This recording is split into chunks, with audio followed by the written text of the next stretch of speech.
Hello and welcome to part 2 of how to paint Captain America, or more accurately, how I paint Captain America. Just showing you some of the paints I'm going to be using next: Mephisto Red, Evil Sun Scarlet, and Wild Rider Red, amongst others. All these ones you can see in front of you here. HOF Blue, Magic Blue. You know, there's a whole range here of lighter colours and lightening the colour itself, and then of course ivory and white grey. And very last of all white, because when you're highlighting you don't want to start off with white, do you? Obviously you want to really build up to that. So we've got all our base colours on. So looks like we're working on the shield here now. So Mephisto Red, just going around a few areas, just so that it breaks it up. Really, light it out, and the eye will fool you into thinking the whole of the ring is Mephisto Red, when in actual fact it is not. So, but this is one of the cool things about painting, and this is experimental. I did see someone else do a version of this a lot, and it was really good. I didn't want to copy that, so I was kind of doing my own thing. So I wanted a few more. I just wanted more dots, and I want it kind of like almost like the sun being directly above the shield was the effect I was going for. And I'm learning a lot about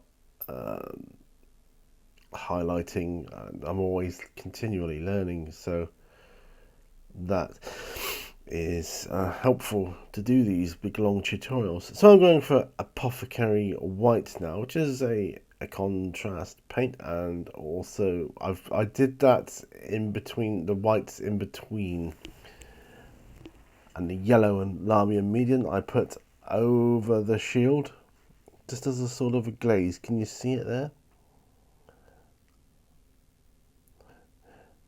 So all I'm doing is just putting these kind of dots on, which don't make a great amount of sense at this stage. It's just almost like when you shine a light on something, or in someone's eye for a camera, and you see like a load of what looks like stars.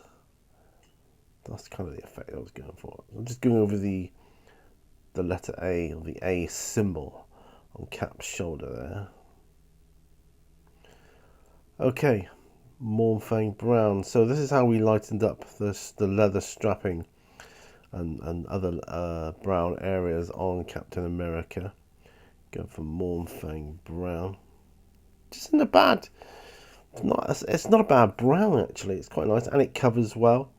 It's got a good pigmentation. It works quite well for things like the pouches and that, as well, as you can see here.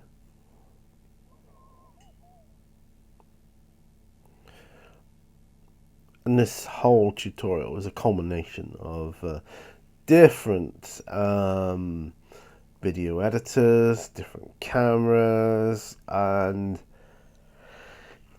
what I've done is I've cobbled together the best that I can do, still on the Mornfang Brown, by the way. So do bear with. As you can see, it's hopefully running slightly smoother now. Stonewall Grey. Well, here we're going with the base. We're just covering the base with Stonewall Grey at this point. I kind of want to use this as a like a standard for all my Marvel Crisis Protocol miniatures. I think that would be good to have standard basing colors full of stone and things, because they'll be on effectively they'll be on the same streets and that, won't they? So that kind of makes sense. So find something which is kind of what you like and just run with it. And I don't want to go too complicated. I didn't want to do like complete stone effect. Black wash, contrast medium. Just using a Vallejo game wash. Just want an inky black to put over the top of it. Obviously making sure it's dry first. You just want to bring out the lines and the cracks and the crevices in the base itself, depending on what base it is you're using. You obviously get a selection in the core set or with the packs, whatever you use. Yes, you're not darkening it down too much, just ever so slightly, but you're also bringing out the lines.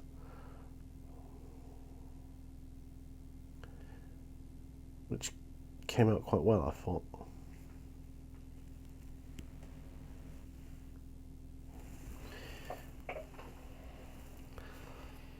Going all around, obviously.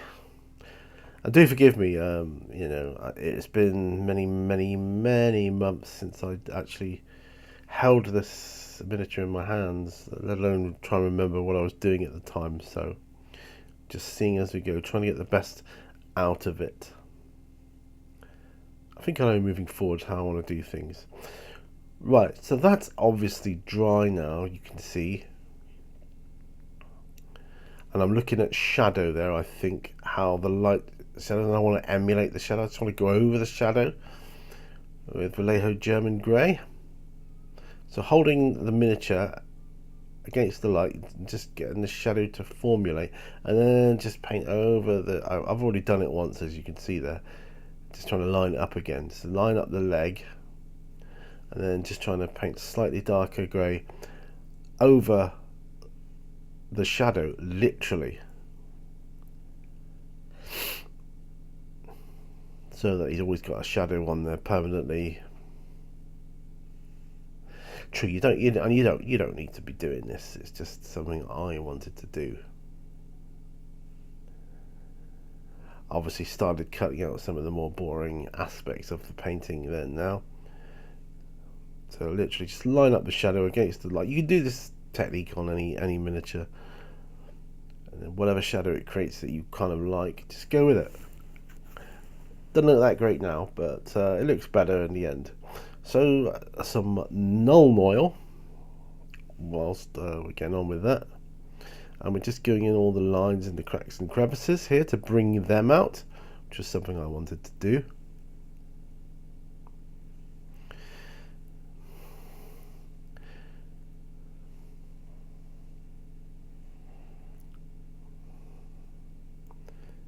Just got to take your time with it. I'm using an artificial layer brush for this, I think. It's a Citadel one anyway. So yeah, just use the Null oil like that. Go around the rim as well, and in some of the grating as well, I believe I do too. Yes, just go all around the rim with that.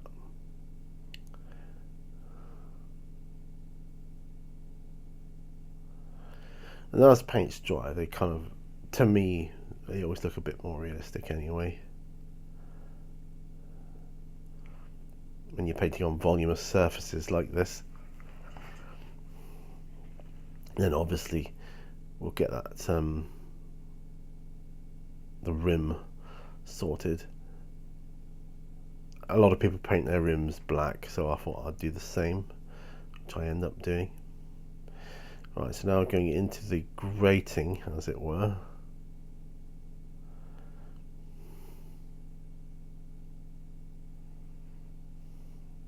It's typical. Get a good angle. You finally get a good angle, and then Captain America's shield's blocking the way. Well, isn't that just typical? Eh?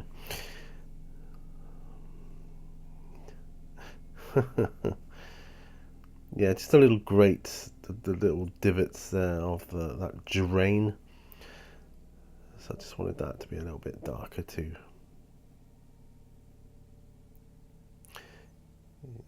So, right, Xandri dust.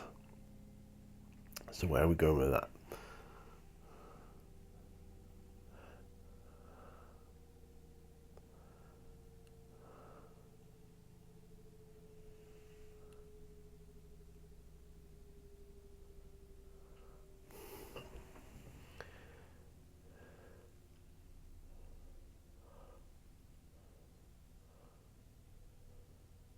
Looks like I'm going around the edges of the drain grill.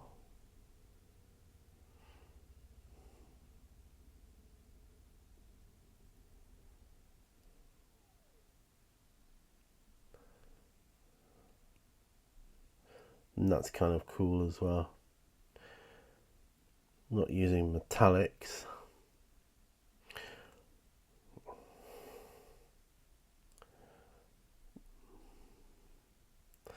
I always find you get better results when you don't try to do something like a non-metallic metal. You just go with it and play around. This is basically what I'm doing right now. Just playing around. Going around all the edges with Xandri dust. I just want it to be a drain itself, you kind of get all the grey water going down there anyway. It's like all the crap going down there anyway. It's not really clean. It's not a sewer as such, but you get a lot of crap probably poured down these drains. And it's good to have a bit of a sort of almost dirty, grimy, rusty, sometimes even effect going on. It differentiates the drain between them. And so matte white. So we're going to be doing very, very sparingly with this, I would imagine. Very sparingly. Don't want too much white on anything really. And that's too much there. Big blob there. That's nasty.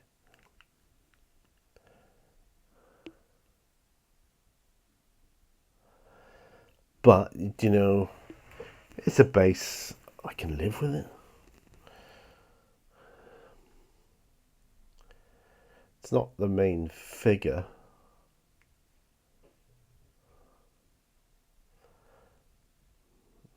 I try not to sweat it on bases so much.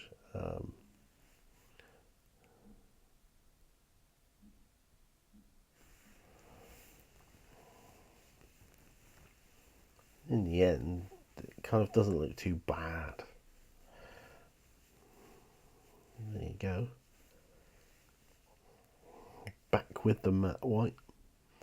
Stuff from the Fanatic set, the latest Fanatic set I got. I mean, I've got a few matte whites, but that's the one I've been using lately, I suppose, because of the newness of it.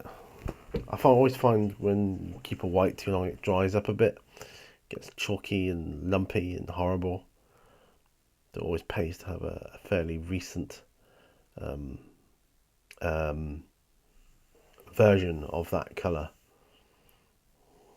A lot of the bone colours are like that too, I notice. So I'm really not, although you see me doing big strokes there with brush, I'm barely touching it with that. Barely touching it. As far as the Steve Rogers version of Captain America goes, I'm quite happy with this and how it turned out.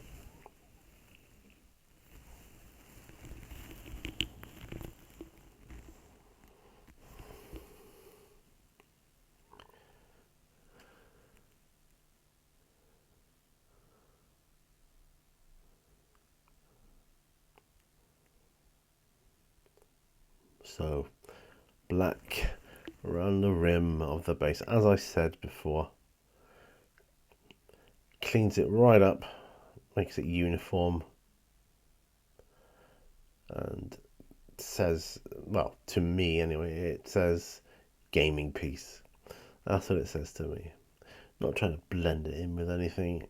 It's just a gaming piece, and it helps with the sort of strategy of what you're trying to do with the game, with a game like MCP, which is quite strategic.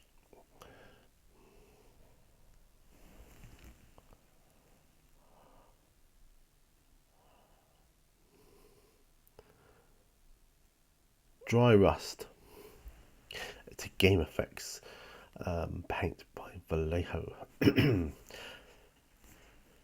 I have a few game effects paints, which is quite they come in handy from time to time. And as long as you use them sparingly, and I do mean sparingly, they can work quite well. I don't mean sparingly on the model, I mean don't use them on every model.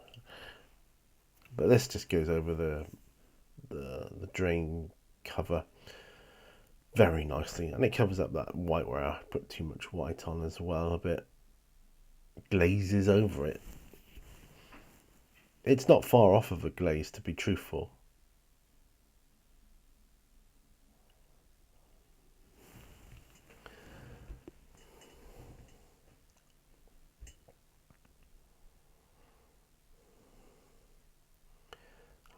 All that remains then is to varnish your figure as you see fit. With a game like Marvel Crisis Protocol,